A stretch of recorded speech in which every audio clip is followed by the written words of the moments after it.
Olá, meus irmãos, a paz do Senhor, tudo bem? Estamos aqui mais uma vez, para nós gravarmos a nossa aula da Escola Bíblica Dominical dos Jovens, né? O ano está terminando, nossa EBD está do ano de 2024, ela está se findando e certamente nós temos muito o que agradecer a Deus pelos ensinamentos, né? Pelas lições aí que foram certamente muito preciosas, né? Em nossas vidas durante todo esse ano. Tá? Nós estamos fechando aí o ano com essa lição que está abordando o livro de Provérbios. Então, todo o livro, é claro, mas alguns capítulos, tá? E que eu acredito que, como eu falei na primeira aula dessa lição, tem sido de grande valor nas vidas das pessoas que têm tido a oportunidade de estudar essa lição. Eu quero também pedir perdão aos nossos irmãos porque esse trimestre eu tive algumas dificuldades para gravar. Eu acho que 2 lições seguidas eu não gravei, não é normal isso, né? Aqui nas minhas anotações, essa lição teve 4, né? 4 lições que eu não gravei, sendo que 2 seguidas, que foi a da semana passada e da semana também retrasada. Isso se dá porque às vezes a gente tem um cronograma para gravar, só que às vezes tem outras coisas para fazer, né? E acaba que conflitando ali os interesses e eu acabo não gravando. Por isso eu peço desculpa, tá bom? A você que nos assiste, a você que nos apoia, a você que tem curtido, a você que tem compartilhado, a você que tem dado o seu feedback, os comentários, entendeu? Eu sei que são poucas pessoas, mas a gente reconhece que tem gente que acredita no nosso trabalho, tem gente que nos apoia, tem gente que torce e a gente deve uma satisfação para essas pessoas. No demais, eu quero, como sempre, pedir a você que não é inscrito no nosso canal, que você possa estar nos ajudando, se inscrevendo no canal, tá legal? Compartilhando, bota aí no grupo da tua igreja, no grupo dos jovens, aquele professor dos jovens que precisa de uma ajuda. Lembrando sempre que nosso objetivo sempre é trazer aqui um subsídio para o professor, não querendo desconfiar, não querendo dizer que o professor que está aí do outro lado não tenha capacidade de ensinar. Tá? Eu acredito, creio que se você está numa sala de escola dominical, é a vontade de Deus. Então, a gente crê que o Senhor tem te chamado, né? O Senhor tem te dado esse dom, que não é fácil, a tarefa do ensino não é fácil, né? Mas, para não ficar só nessas minhas declarações, né, vamos para a nossa lição, né? Lição número 12, que vai tratar sobre o tema vícios, né? Lição de número 12 tratará sobre o tema vício, que por sinal é um assunto que muito atual, a gente pode perceber que é um assunto bastante moderno, contemporâneo, porque existem inúmeros vícios, né, que prendem o ser humano dentro de uma gaiola, né?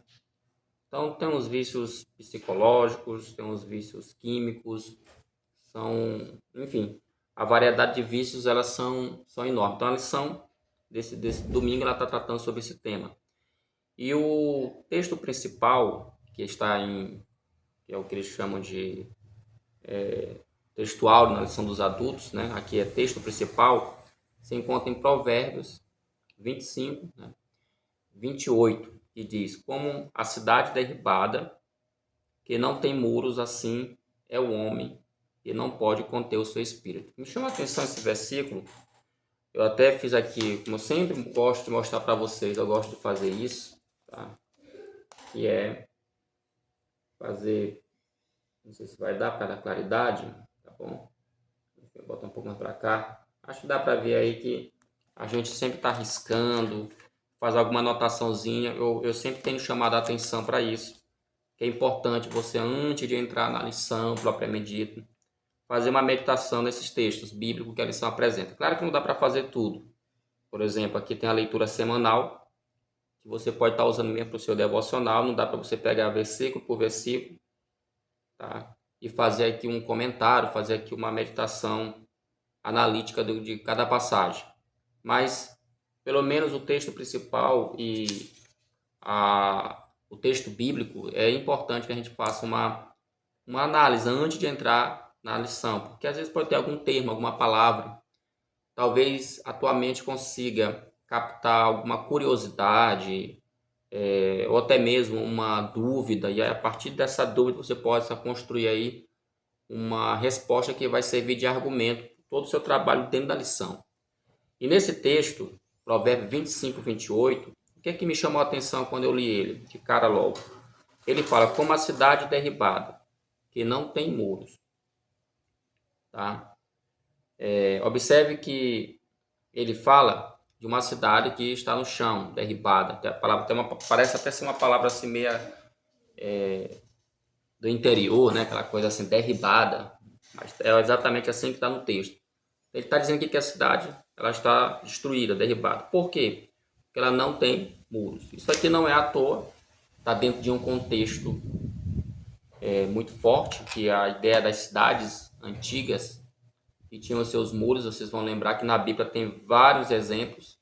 O maior exemplo de cidades com muro, de cidade de muro com muro na Bíblia, com certeza é a cidade de Jericó, a famosa cidade de Jericó, aonde os seus muros caíram, né, foram derrubados, né?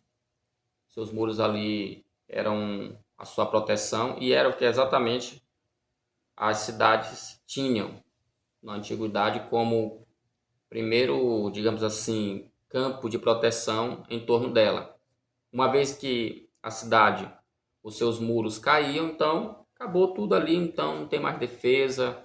Por isso que era muito importante manter os muros em pé. Há exemplos na história, como da grande Babilônia, que tinha muros magníficos também, muros realmente sólidos, muro realmente fortificado. Nós temos também o exemplo também da história de Troia, né? A cidade de Troia, que também tinha os seus muros, alguns dizem muros impenetráveis, e aí tem toda aquela lenda, aquele conto do cavalo de Troia, onde eles criaram um cavalo de madeira para poder entrar, passar pelos muros da cidade. Então, você vê que é muito importante. Então, o que é que o autor aqui faz? Ele pega esse exemplo, tá? Ele mostrando que como é importante ter essa proteção, porque senão ele perde completamente o seu poder, a sua compostura. Porque veja que aí o texto fala como a cidade derribada. Por que a cidade está derribada? Porque os seus muros não existem mais. Aí ele fala, assim é um homem que não pode conter o seu espírito. Então, o que ele está dizendo é o seguinte aqui, uma pessoa precisa ter solidez, ela precisa ter uma fortificação, uma fortaleza, ela precisa ter uma proteção, porque caso ela não tenha, vai acontecer o que está escrito aqui na parte B do versículo. Assim, um homem que não pode conter, ou seja, controlar o seu espírito, tá bom? Então, é só um pequeno detalhe sobre esse texto, para chamar a atenção aqui. Você pode até usar isso como introdução na sua aula. Você pode, quem sabe, trazer para a sala de aula uma imagem, não sei, fotos de cidades com muro, escolher uma cidade e mostrar a consequência que havia sobre uma cidade que os seus muros não existiam mais. Tá? Além de, como eu falei, tem Jericó, tem a Babilônia, tem a história de Troia. Então tem muitas outras aí que você pode estar pesquisando na internet, trazendo para os seus alunos como material introdutório da sua lição desse domingo. O texto bíblico se encontra em Provérbios 20, 21 e Romanos capítulo 6, versículo 5 e versículo 6. Porque como ele vai falar sobre vícios, ele vai trabalhar muito essa questão aqui do conflito, tá? Da carne, do domínio, etc. Então, Provérbios 20, 21 diz, o vinho é escarnecedor e a bebida forte, alvoroçada, e todo aquele que neles errar nunca será sábio. O autor ele vai aqui no primeiro tópico da lição e no segundo, ele vai trabalhar muito essa questão aqui do vinho. E aqui eu chamo a atenção para isso, tá? Porque esse é um assunto muito comentado dentro das igrejas, essa questão do vinho. Tem muita gente que pergunta se pode ou não pode beber vinho, tá? E os argumentos são sempre argumentos geralmente em favor de beber, tá? Alguns batem contra, mas muita gente consegue achar aí o argumento de que você pode beber, mas não pode se embriagar. Vamos ver se realmente é isso, se é por aí mesmo que a Bíblia ela está querendo nos conduzir. E Romanos 6, porque se formos plantados, Romanos 6, versos 5, 6, porque se formos plantados juntamente com ele na semelhança da sua morte, também o seremos na da sua ressurreição. É Paulo aqui falando aqueles crentes ali de Roma, que agora eles tinham que ter um comportamento totalmente diferente, né? Um comportamento agora de salvo. Porque assim como Cristo morreu e ressuscitou, havia também uma promessa para aqueles que morrem para o pecado, que morrem para as coisas deste mundo, e há a promessa de que vão ressuscitar também. Disso que Paulo está falando aqui de forma bem simplória. O verso 6 fala: sabendo isto, que o nosso velho homem foi com ele crucificado, para que o corpo do pecado seja desfeito, a fim de que não se vamos mais ao pecado. Então ele vai bater muito aqui nessa tecla, usando Paulo. Não é que a gente sabe, até porque esse texto do apóstolo Paulo, ele é bem complexo e tem gerado debates teológicos, porque ao mesmo tempo que Paulo fala sobre o velho homem que foi crucificado, que a ideia de Paulo aqui no capítulo 6 de Romanos é mostrar que o crente ele não é mais escravo do pecado. É isso que ele quer dizer, ou seja, ele é mais dominado pelo pecado. Não é que ele não vai mais pecar. Tem muita gente que não consegue entender isso. Ser dominado pelo pecado é uma coisa. Em Paulo, a ideia de domínio em Paulo é como se tivesse um senhor. Ele vai usar muito essa analogia nesse capítulo. É a ideia de um senhor que tem poder sobre o seu escravo. Paulo está dizendo aqui que esse senhor que outra hora, que era o pecado, ele não tem mais domínio. Tá? Domínio. Então ele não pode mais mandar, ele não pode mais guiar a sua vida, ele não pode mais determinar. O Senhor, se a gente for analisar bem essa metáfora do escravo, do senhor e do escravo, se você for analisar dentro do contexto onde as sociedades adotavam a ideia do escravo, você vai perceber que o senhor determinava o que o escravo deveria fazer, a hora que o escravo deveria comer, a hora que o escravo deveria levantar. Alguns senhores colocavam correntes em seus escravos, alguns senhores machucavam seus escravos, batiam em seus escravos e até matavam. Então, quando Paulo fala sobre essa questão, o que ele quer dizer? Que esse senhor tirano que dominava a nossa vida antes, ele não tem mais domínio sobre nós. Tá?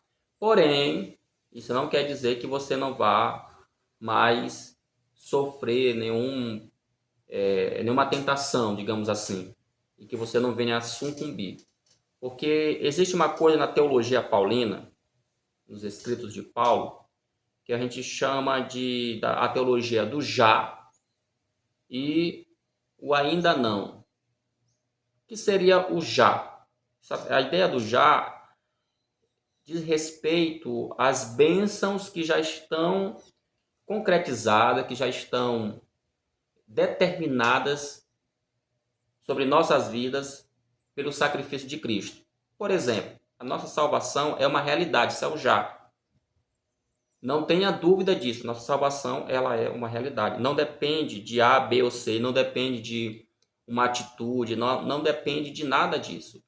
A salvação depende unicamente da pessoa colocar sua fé em Cristo. Acabou. Então isso é o já. A partir do momento que a pessoa ela entrega a sua vida a Cristo, que ela passa a ser um crente em Jesus, então o já, aquilo já está determinado, não tem o que se discutir. Mas tem o ainda não. O que seria o ainda não? São justamente situações que na vida cristã a gente enfrenta E é isso que Paulo vai abordar muito quando ele fala também no livro de Romanos que o bem que ele quer fazer, isso ele não faz, mas o mal que ele não quer, isso ele acaba fazendo. Ele fala que maldito o homem que sou, escravo, tal, etc. Tal. Ou seja, Paulo vai mostrar que apesar do homem ser justificado, santificado, apesar do homem ter uma nova vida, ser, como ele chama, templo do Espírito Santo, apesar de tudo isso, mas ainda reside nele a natureza caída, a natureza que ele mesmo vai trabalhar nas suas cartas, precisa passar por uma transformação. Então isso não aconteceu ainda. Então isso é o que a gente chama na teologia, o que os teólogos na verdade chamam na teologia de o ainda não. Ou seja, ainda vai acontecer esse processo de arrebatamento, de transformação, de glorificação, enfim, quando isso de fato acontecer, aí nós teremos aí por completo a obra de Cristo em perfeita, né? Assim, de forma plena em nossa vida. Porque a obra de Cristo, ela, na questão, volta a falar, na questão da salvação, da justificação, da santificação, isso eu falo na santificação posicional, na justificação aos olhos de Deus, tenha certeza disso. Pela Bíblia nós somos salvos. Tá? Eu sempre gosto de citar o versículo mais conhecido da Bíblia para falar sobre isso, para não ter dúvida. João 3,16. Deus amou o mundo de tal maneira que deu o seu Filho. Deus deu Jesus para o mundo, tá? Para morrer pelos nossos pecados, para que todo o que nele crê. Observe. Se você crê em Jesus, não, aí ele continua falando, não pereça, mas tenha a vida eterna. Então, não tem para onde correr. É um versículo chave que claramente mostra que aquele que está em Cristo, Paulo vai falar muito isso, está em Cristo, em Cristo, em Cristo, ele não passará pela condenação eterna, ok? Só que eu volto a falar, existem os problemas da nossa natureza caída, do nosso corpo, que certamente precisa passar pela transformação. Dentro disso, a lição vai trabalhar sobre os vícios, como eu falei, que fazem parte dos nossos desejos carnais. Todo ser humano, toda pessoa, seja crente ou não crente, ele tem dentro de si desejos. Tá? Esses desejos nem sempre podem ser considerados algo ruim. Tá? Existem desejos que a gente pode considerar como bons. O grande problema do desejo é quando ele extrapola os limites. Então, isso pode gerar, como a lição coloca, um vício. E é sobre isso que a lição está tratando, que você tem que se proteger disso. Tá bom? Primeiro tópico vai falar sobre os vícios no livro de Provérbios. Tá? Ele traz aqui uma informação importante, explicando que no livro de Provérbios você não vai encontrar nenhuma lista de vícios. Não tem lá, por exemplo, não fume, não tem lá, não jogue, não use drogas, não tem isso lá em Provérbios. E aqui é que está o detalhe. Não é porque não tem, porque tem gente que pode argumentar assim, onde está escrito na Bíblia, por exemplo, onde está escrito na Bíblia que é proibido fumar, onde está escrito na Bíblia que é proibido jogar, um exemplo bem moderno, porque a gente tem que sempre estar trabalhando essa lição, as lições da escola dominical, e lembre-se, ela está usando o texto bíblico, e o texto bíblico ele é antigo. Então é natural que o texto bíblico ele não aborde determinadas situações. Por isso você não vai ver, por exemplo, você não vai encontrar na Bíblia nenhum texto falando, você não deve jogar o jogo do tigrinho, só um exemplo. Não tem isso lá, até porque não tem internet na época, tá bom?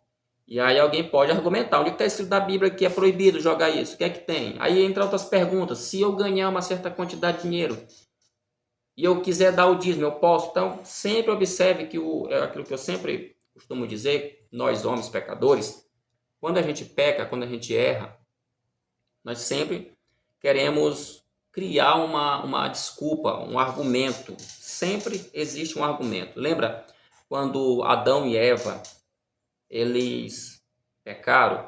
A pergunta de Deus para Adão foi, Adão, quem foi que te fez e tal, tal? Ele fala, foi a mulher. Ou seja, o argumento dele foi a mulher.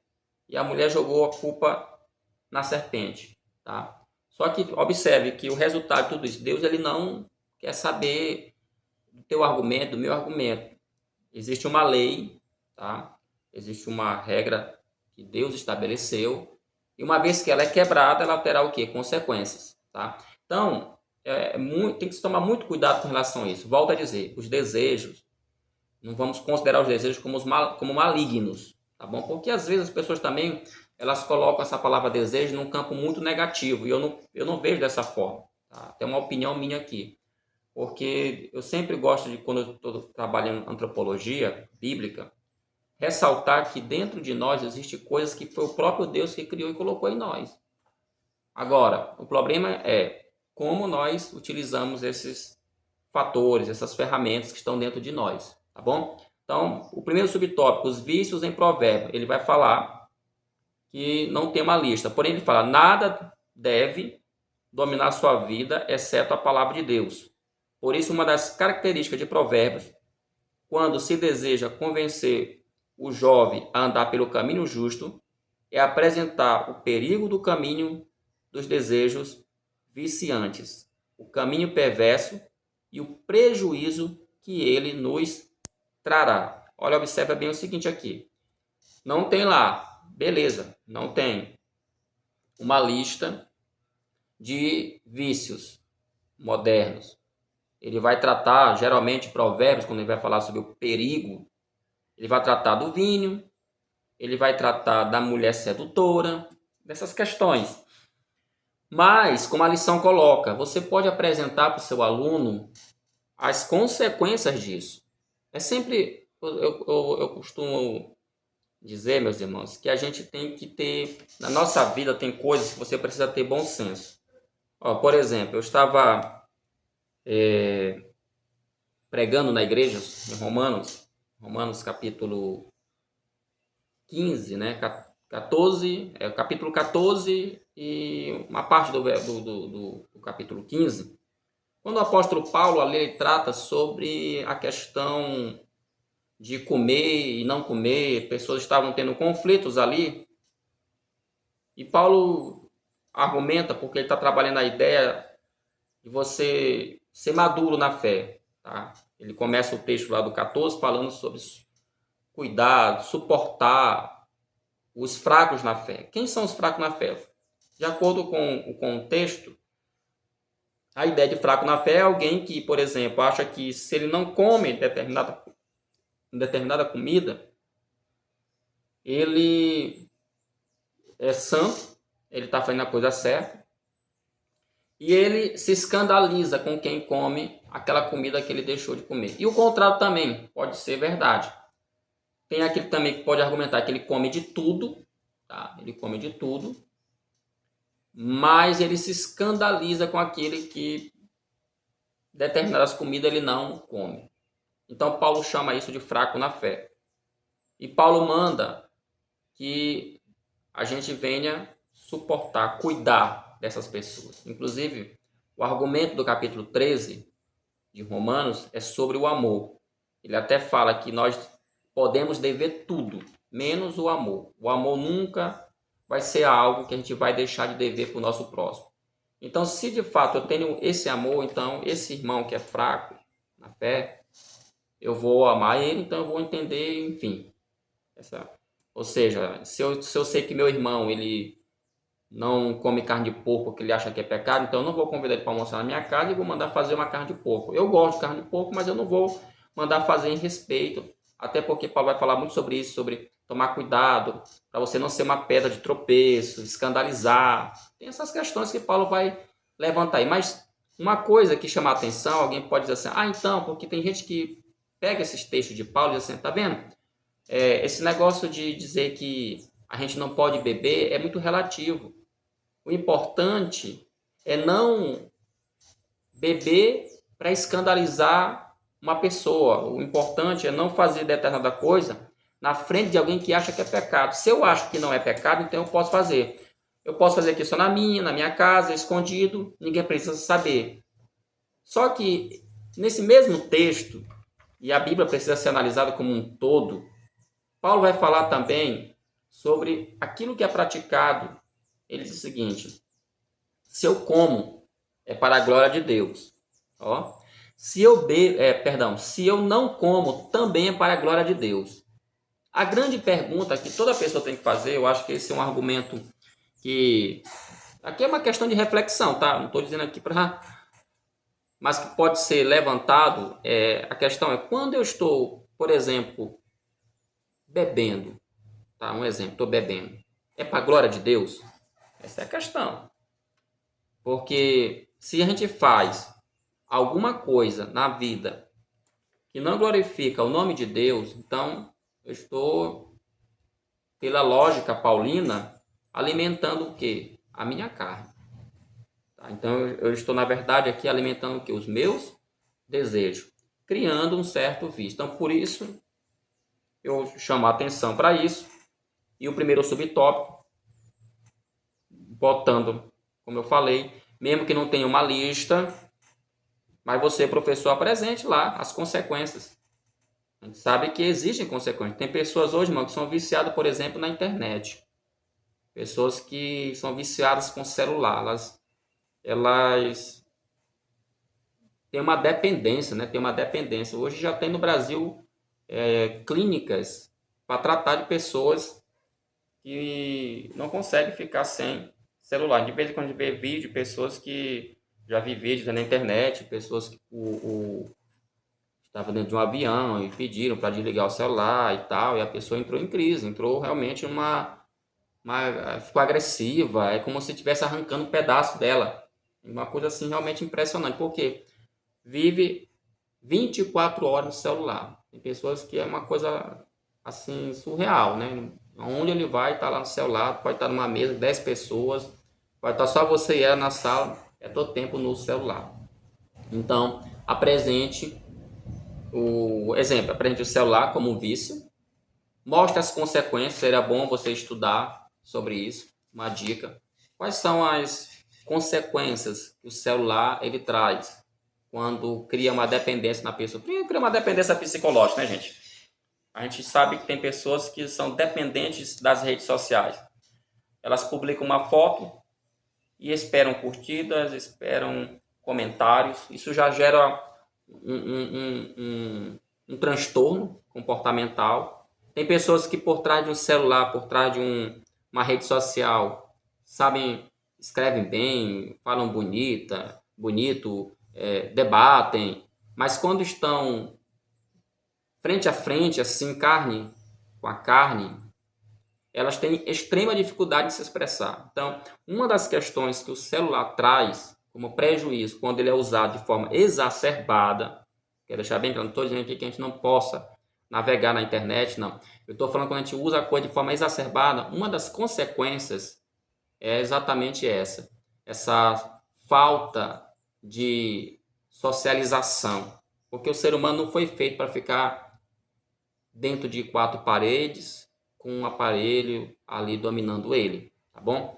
O segundo subtópico fala substância viciante. Provérbio 21, ele fala, o capítulo 20 está dentro de um contexto que tem início no capítulo 18, 22, a partir do capítulo 19, 25, tá?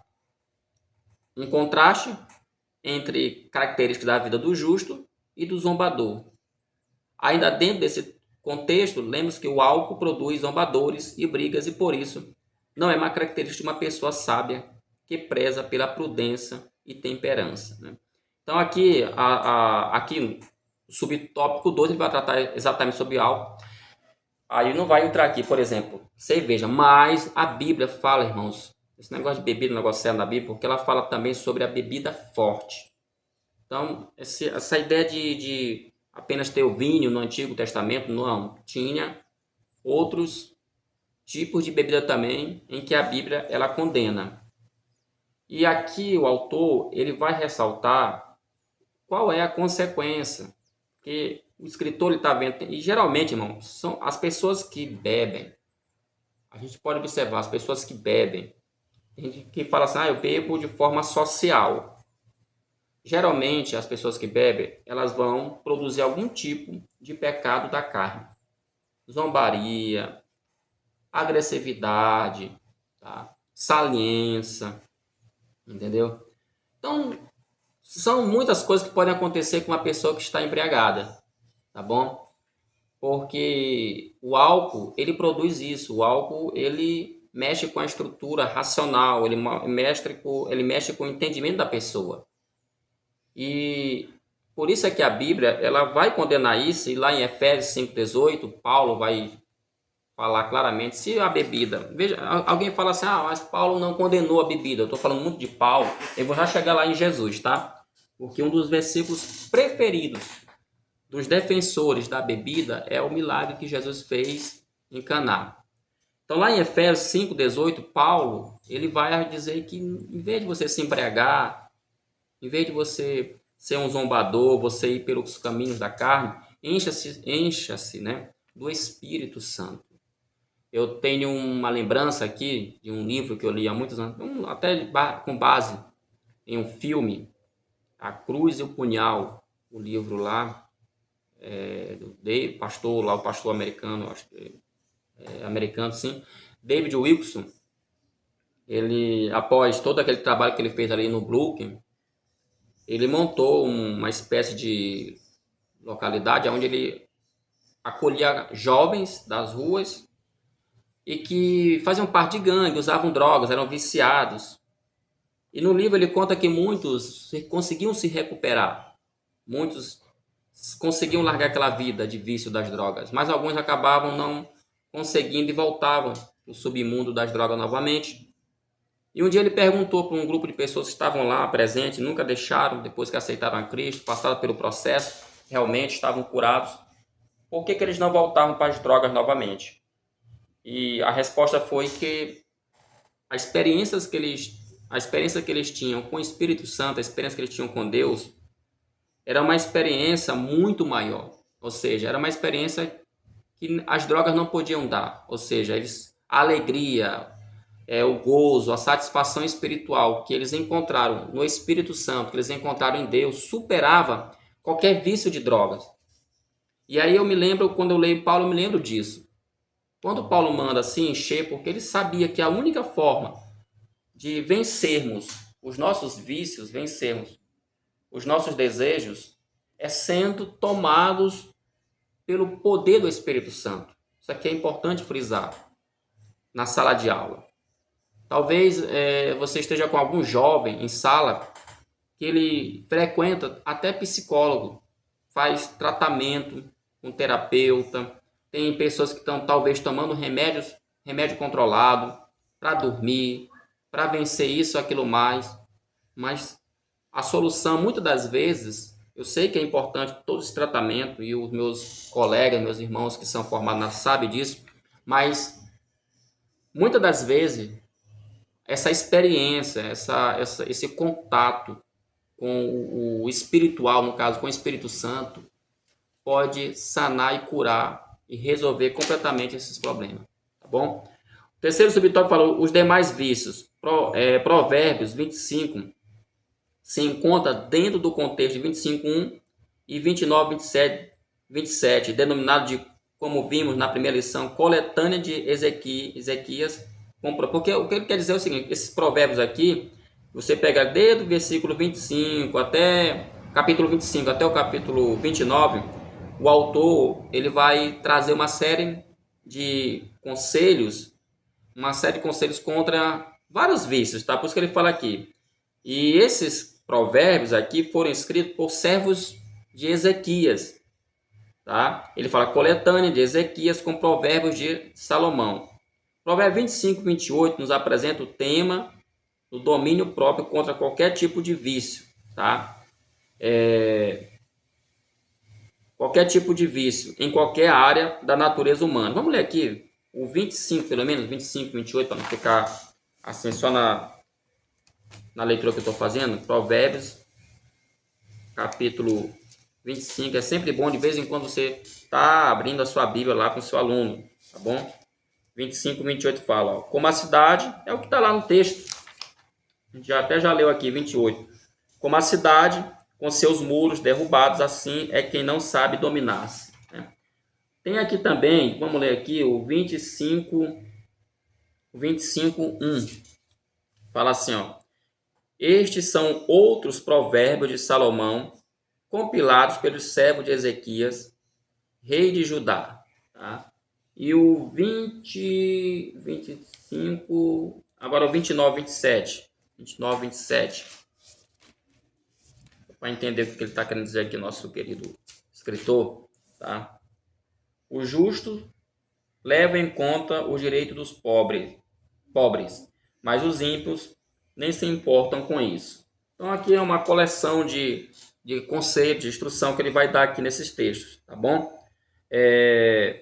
Os desafios com vícios podem se apresentar nas áreas... Ele vai mostrar aqui a lição também como se desenvolvem as áreas dos vícios, tá? Ele fala que os desafios com vícios podem se apresentar nas áreas das necessidades dos instintos, né? Instintivas, e são comida, sexo e poder. 3 áreas do instinto humano.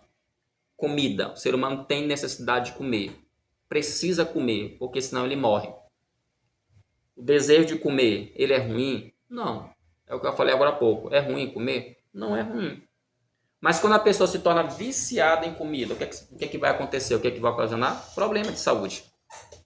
E vai levar o que? A morte. Porque todo vício, quando não tratado, quando não controlado, ele leva à morte. Então não é problema comer. Tem gente que fala, tem uma frase que as pessoas falam assim: se eu comer, eu morro. Se eu não comer, eu também morro. Então pelo menos eu como, morro de bucho cheio ou de barriga cheia. Tudo bem, a questão, tem umas pessoas assim muito doidas, mas a questão não é se eu vou morrer, mas é tentar ter uma qualidade de vida, entendeu? Ou seja, Deus quer te dar 80 anos de vida, 80 anos de vida. Você vai passar desses 80 anos, 40 doente. Qual é a vantagem que você tem de viver 80 anos, sendo que 40 deles você só vive tomando remédio para pressão, tomando remédio para diabetes, tomando remédio para o coração e consequente de quê? De alimentação, de comida. Então, não é errado comer. O desejo de comer não é errado. Mas quando a coisa não é bem controlada, leva a problema. Outro instinto do ser humano, o sexo. O ser humano tem esse instinto. Não é errado também. Claro que em relação a esse tema, a Bíblia ela dá, como é que eu poderia dizer? Ela traz algumas regras, tá? Como é que se deve proceder em relação ao sexo. Você, professor, sabe muito bem que a Bíblia não aprova o sexo fora do casamento, tá bom? Que não é errado, porém, tá? Também pode se tornar um vício. E tem pessoas que são viciadas. Tem gente que é viciada nisso aqui, tá? Você pode estudar, ler sobre o tema também. E poder, tem gente que, para ele, o poder é tudo, quer estar sempre lá em cima. Ele está sempre buscando mais e mais e mais e mais, ele nunca está satisfeito, ele nunca ele consegue se conter. É um vício também. É errado você querer ser um líder. A Bíblia fala, por exemplo, que aquele que almeja o episcopado, ou seja, almeja o ministério, boa coisa faz. Não é errado você querer ser um pastor, não é errado você querer ser um professor da escola dominical, não é errado você querer ser um pregador, nada disso é errado. Sabendo que isso vai te gerar o quê? Responsabilidade. Vai te dar poder, vai. Mas vai gerar o quê? Responsabilidades. Só que tem pessoas que vê essas funções dentro da igreja como uma escada, um degrau onde elas vão subindo para alcançar uma determinada posição. E o tempo todo essas pessoas estão criando artimanhas, estão criando coisas para poder chegar lá. É um negócio complicado, tá? Outra área também do vício é a área do espírito. E aí você tem que tomar cuidado, tem a questão da ambição, da inveja e da soberba. Na lição passada, inclusive, foi tratado sobre a questão da inveja. Estava lendo aqui, que foi a aula que a gente não trabalhou na aula passada, mas bem que no segundo tópico da aula passada, você pode relembrar com sua turma. O que é inveja? Só um dos exemplos do espírito, do vício do espírito. Ele fala que a etimologia de uma palavra nos ensina muito a respeito de seu significado. Por exemplo, a palavra inveja deriva do verbo latino invidere. acho que é assim que pronuncia o termo, professor Assis. Se um dia ver essa pronúncia pode até me chamar a atenção, qualquer pessoa que entender do latim fique à vontade, tá? Não tem problema nenhum, professor Silvio, não é assim que se pronuncia a palavra, porque, lembrando, os termos têm as suas grafias próprias e tem também os seus fonemas, tá, gente? Mas, enfim, o que significa essa palavra no latim? Olhar mal. Olha como é pesado o conceito de inveja, olhar mal. Nesse sentido, a palavra remete à ideia de um olhar negativo, depreciativo em relação ao outro. Ó, como é forte essa palavra, né? Nos textos de Provérbios, em estudo, o sábio nos estimula a não ter inveja de quem pratica o mal. Aí ele faz uma pergunta que eu achei interessante. Mas podemos ter inveja de quem pratica o bem? Geralmente, a inveja desperta a ambição a respeito das qualidades ou das conquistas dos outros. Isso é considerado uma obra da carne, um vício da alma. Que é que ele coloca aqui, que é a questão do espírito, né? Tem pessoas que realmente têm esse problema, não sabe olhar o outro conseguir uma bênção, ele já materializa de forma negativa. O outro conseguiu alcançar uma vitória, passou em um concurso, comprou um carro, comprou uma roupa, comprou uma coisa nova, aí o outro já tem. E, gente, interessante, isso é algo realmente que pertence ao contexto do ser humano. Por isso, é claro, tem uns que são mais, assim, realmente declarados. São pessoas invejosas, assim, declaradas. Outros não, eles são mais controlados. Mas eu volto a dizer, todos esses problemas estão dentro de nós. Só que parece, assim, que existe alguns que eles vêm mais à tona, são mais visíveis. A gente consegue controlar melhor. Mas tem outros que eles afloram, essa é a palavra que eu queria dizer, eles afloram de uma forma muito forte. E tem gente que realmente tem muito esse problema, que é o vício no espírito da inveja, da ambição. Tem gente que é ambicioso demais. É muito relacionado à questão do poder também. Ele está sempre ambicionando, ou seja, querendo. Ele olha uma pessoa lá na frente, um grandão ele quer, ele ambiciona, tá no lugar dela. Ele ambiciona ter as coisas, tá? E não importa como isso vai acontecer. Se ele tem que fazer o mal, se ele tem que matar, se ele tem que roubar, se ele tem que mentir, se ele tem que enganar, se ele tem que criar uma mentira, uma artimanha, armar um laço. O objetivo dele é alcançar aquele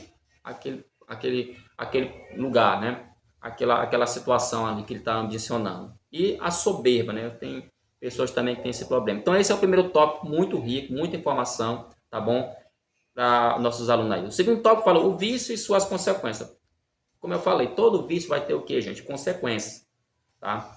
Basicamente, podemos conceituar o vício como um hábito ou um costume duradouro que leva a pessoa a fazer alguma coisa que traz algum bem-estar. Eu achei interessante sobre esse conceito de vício. Observe que o conceito está dizendo o quê? Basicamente, não é um conceito profundo, porém importante para mostrar que o vício ele traz uma sensação de quê? Bem-estar. Todo mundo que bebe, você pode observar, ele pode ser a pessoa que eu vejo gente que bebe, né? Ele pode ser aquela pessoa que é motivo de chacota para a sociedade. Mas ele, quando ele está bebendo, sabe o prazer, ele se sente bem, ele se sente valorizado, ele se sente amado, ele se sente importante, porque é exatamente isso que o vício traz. Essa sensação, vamos colocar entre aspas, essa sensação de bem-estar. Tem pessoas, meus irmãos, que começam a jogar jogos de azar e ganham até às vezes um montante alto, né? E aí ele arrota, né, para todo mundo, ele declara para os quatro cantos da terra que ele ganhou dinheiro fácil. Então a gente percebe nas palavras da pessoa a sensação de quê? De bem-estar, de prazer por ter conseguido alcançar aquele dinheiro. Ele, poxa, eu joguei R$ 50, ganhei 1.500 nesses joguinhos aí que tem, esses jogos da internet, vocês sabem do que eu estou falando. Então a gente percebe que esses influenciadores aí, esse ano teve pessoas que foram presas, né? Pessoas que foram condenadas aí a prestar conta das suas obras desses jogos. A gente vê o prazer, né, que eles têm, assim, eles mostram assim, a ostentação, o luxo, entendeu? Porque é exatamente isso que o vício faz, essa sensação de prazer. Então, o conceito aqui eu acho bem interessante. Ele até fala aqui que o versículo 28 do capítulo 25 de Provérbios, ele é atemporal, tá? Ele é atemporal. Por quê? Ou seja, ele resiste ao tempo.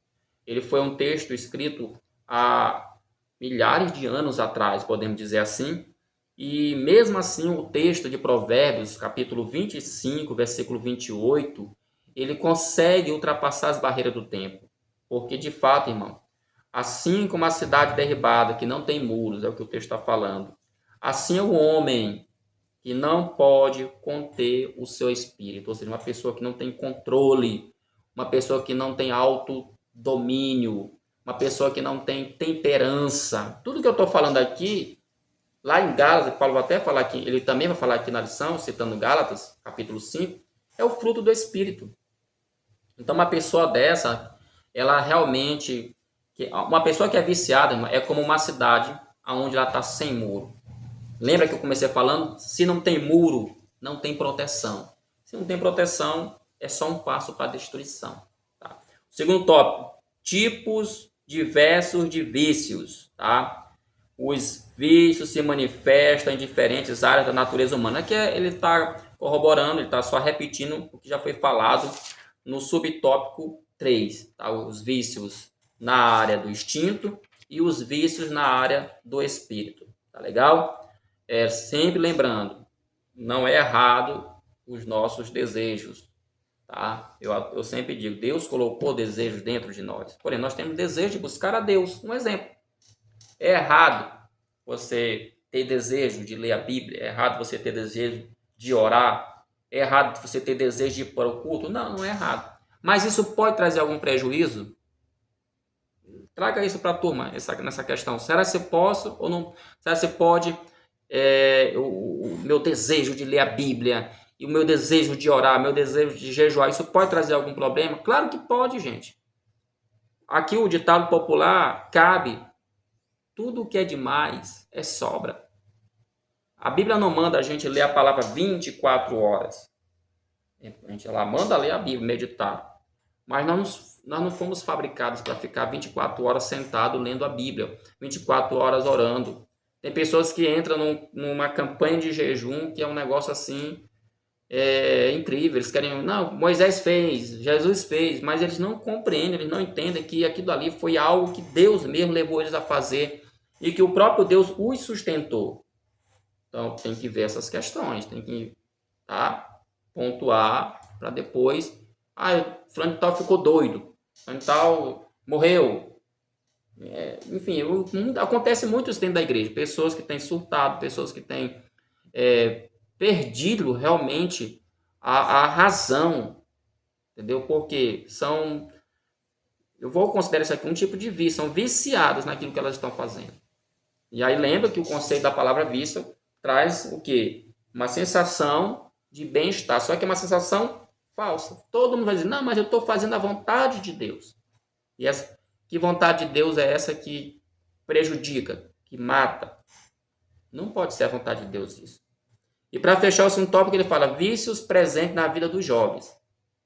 Ele vai falar aqui sobre 2 tipos, que é a questão da dependência química. Gente, a gente sabe que as drogas é uma realidade e ela alcança principalmente os jovens. Não que não alcance as outras classes. Por que principalmente os jovens? Porque a fase do jovem é uma fase de maturação. Então ele não tem, muitas das vezes, a maturidade suficiente para lidar com essas coisas. Existem fases, o ser humano é feito de fases. Eu acho que todos nós, na fase da adolescência, da pré-adolescência, da adolescência, da juventude, tivemos contato, experiências, ou não experiência, alguns não tiveram, né? Mas eu não nasci na igreja, e eu lembro, eu mesmo de mim, eu nasci realmente em lar não evangélico, e fui para a igreja já com meus 15 anos, mas ali na minha fase de 13, 14 anos, na escola, e com meus amigos, assim, a gente tinha curiosidades, que é normal, essa fase, né? Isso é importante falar sobre isso em sala de aula, que essas experiências que são movidas pela curiosidade, a gente tem que tomar muito cuidado. E às vezes ali a gente experimenta um cigarro. As drogas não começam assim de cara, gente. Às vezes você experimenta um cigarro na escola. Ei, tu quer um cigarrinho? É bom fumar, tal. Eu lembro os filmes aí dos anos 90, 80, eu acredito que eles retratavam muito isso. Você vê que os personagens, os atores, tanto os artistas como os bandidos, eles fumavam muito. As indústrias de cigarro nessa época, elas até patrocinavam muitos, elas patrocinavam muitos filmes, a gente vê muito isso.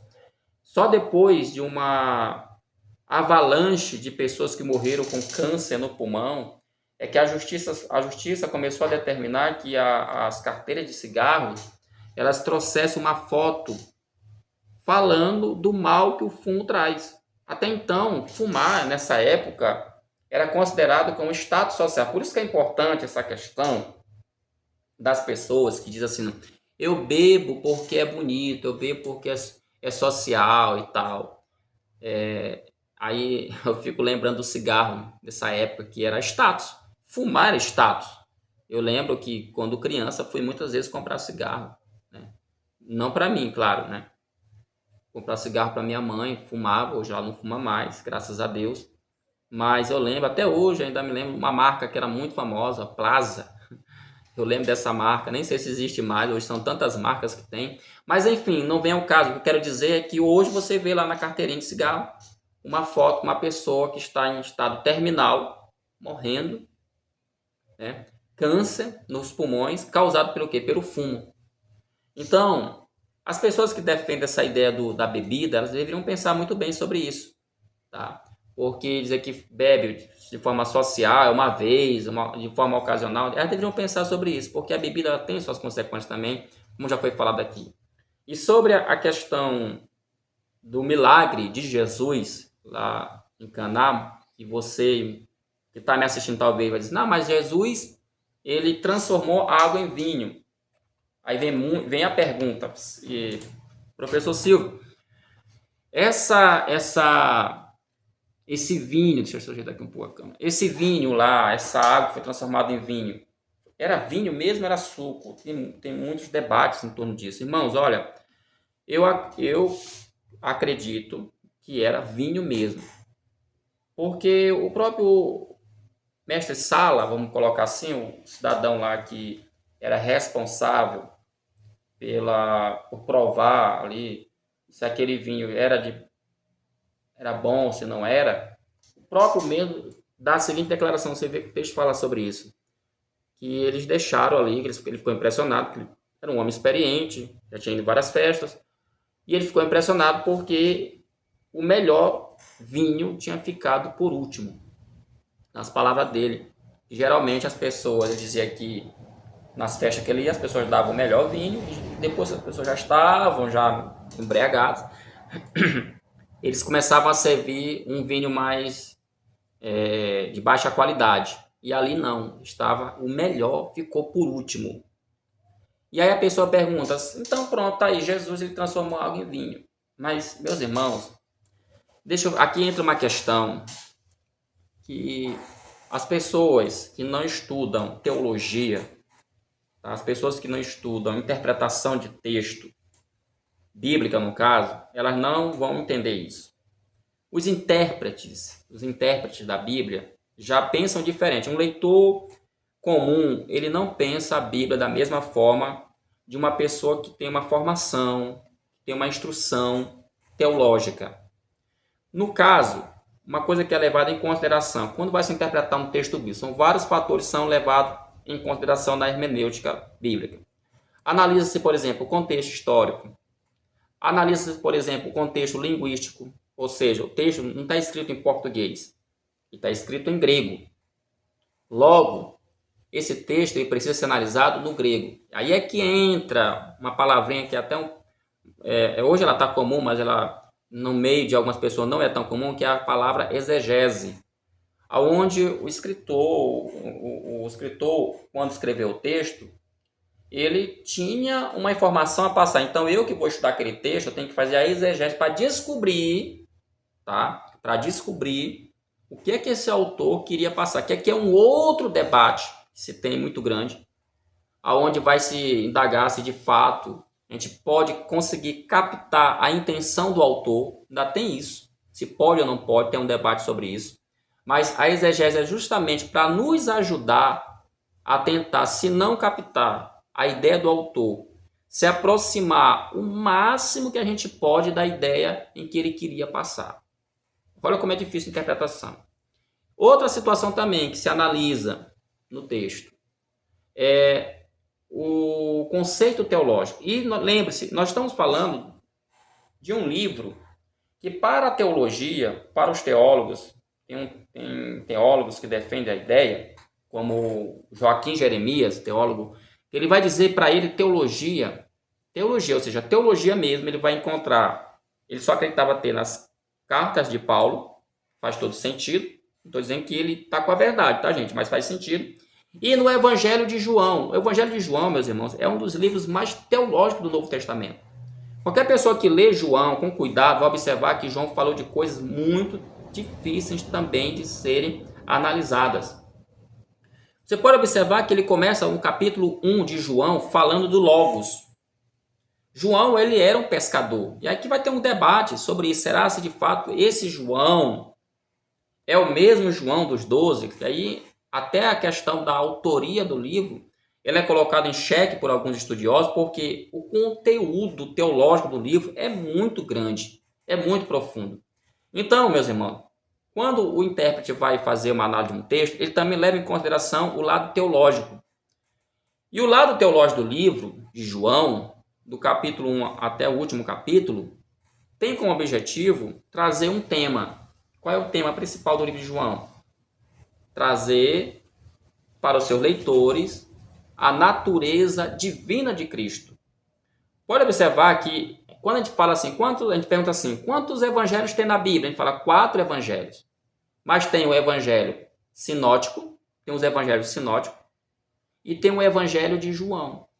Porque claramente tem que perguntar por que se João é evangelho, por que a história, a narrativa, os escritos de João, elas não são semelhantes a Mateus, Marcos e Lucas, porque o objetivo é diferente, meus irmãos. O objetivo de João não é trazer uma biografia humana de Cristo. O objetivo dele é trazer uma biografia, mas do ponto de vista divino. O texto começa falando, e o Logos estava com Deus, e ele era Deus. Observa que João está claramente ali falando que Jesus é Deus. E no primeiro milagre de Jesus, o que o autor quer mostrar não é se deve ou não deve beber vinho. Não é essa questão. Isso aí já são frutos da interpretação de A, B ou C. O objetivo do autor nesse texto é um só. Qual é? Mostrar que Jesus é Deus. Porque ninguém tem poder de pegar a água, quebrar as moléculas H2O, quebrar as moléculas da água e transformar essa água em vinho. Ainda mais da forma como foi, da melhor qualidade. Jesus fez isso para mostrar o seu poder de Deus, que ele é Deus, e o autor ele quer mostrar isso para os seus leitores. Na verdade, aí vem um último ponto da interpretação, que é a aplicação. A aplicação desse texto não é para gerar conceitos ou argumentos para me levar a beber. Não é isso a aplicação desse texto. A aplicação desse texto é para gerar em mim fé, mostrar que eu posso confiar em Jesus. A aplicação desse texto é para mostrar que Jesus tem poder para fazer qualquer coisa. A aplicação desse texto é para mostrar que Jesus, ele pode, se ele conseguiu transformar uma água em vinho, ele pode também transformar uma situação improvável, impossível, numa situação provável e possível. Ou seja, o que João quer ressaltar, na verdade, é o poder de Jesus. Só que, volta a falar, as pessoas elas pegam, leem a Bíblia, e muitas das vezes de forma errada, e ressaltam essa questão, e aí se torna um problema muito sério. Tá? E para fechar, meus amigos, o último tópico fala protegendo-se contra os vícios. Então, como é que eu posso me proteger contra os vícios? Primeiro, crucificando-se com Cristo. E aí Paulo vai falar muito de Romanos 6, que eu já falei isso, com base lá na leitura, onde ele vai dizer que se Cristo morreu e ressuscitou, assim nós também morremos, nosso corpo carnal morreu, também ressuscitaremos por ele. Então, primeira coisa, tem que entender isso. Nós somos crucificados com Cristo, eu já falei isso lá atrás. A questão de você não ser mais, como é que eu poderia dizer, escravo do pecado. Não é que você não vá pecar. Lembre-se, você não tem mais como Senhor. O teu Senhor não é mais o pecado. Então, primeira coisa é entender isso. Estamos crucificados com Cristo. Segundo, logo os vícios não reinam mais. Quem está crucificado com Cristo, os vícios não podem reinar mais. Ele fala, ora, se fomos crucificados com Cristo, não podemos ser escravos do pecado, muito menos obedecer aos apelos da nossa natureza.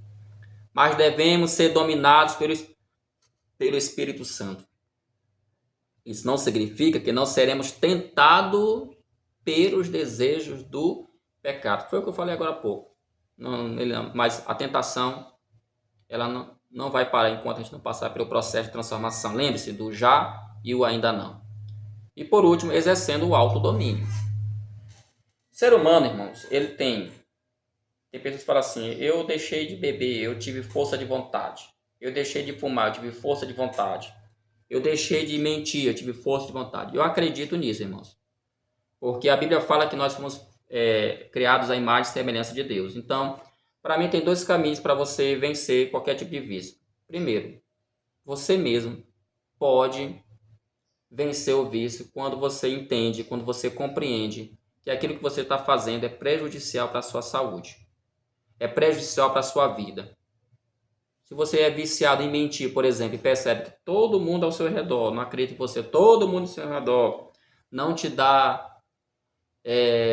as horas, como a gente costuma falar, desconfia de você, então você uma hora você vai pensar, poxa, não é legal o que eu estou fazendo. Então eu preciso mudar, eu preciso colocar um stop, um basta nisso aqui. Então a pessoa tem que ter força de vontade. Até porque, meus queridos, até mesmo para a gente se tratar, por exemplo, alguém, dependência química, um exemplo, deixa eu ajeitar aqui, eu estou chutando aqui, a dependência química, só um exemplo, ou do alcoolismo, ou qualquer tipo de dependência, seja ela qual for, a pessoa tem que ter força de vontade. A pessoa tem que querer. Porque é um princípio da cura, é um princípio da libertação. É a pessoa querer. Eu digo, não, eu quero, isso não é mais para mim, eu preciso fazer diferente. Então, esse é um ponto. E o segundo ponto é o que a Bíblia fala, é você ser dominado por Deus, no caso, o Espírito Santo. Cultivar em sua vida o fruto do Espírito. Porque dentro lá tem um fruto, no fruto do Espírito tem um elemento chamado domínio próprio. Ou seja, isso aqui está no campo espiritual. Aqui não está no campo humano. Isso aqui não se aprende numa escola com um professor de psicologia, com um livro de psicologia. Isso aqui é isso aqui é espiritual. Então, o domínio próprio, ele faz parte do fruto do Espírito. Como o outro, temperança, que é outro sobre... a temperança também é importante. Temperança, né? O controle ali. Tem a ver com você controlar. Que é aquilo que eu falei. Não é errado a gente gostar, de ter desejo. Mas o problema é quando esses desejos eles se tornam vícios. Esses vícios começam a destruir a tua vida. Então, gente, essa foi a nossa 12ª lição. Lição bem interessante, tá bom? Que fala sobre essa questão dos vícios. Eu espero que você tenha uma aula boa nesse domingo, consiga passar essas informações para os teus alunos. Creio que em nome de Jesus aí vai dar certo, tá? Fiquem todos na paz do Senhor e até a próxima, se assim Deus quiser, em nome de Jesus. Amém.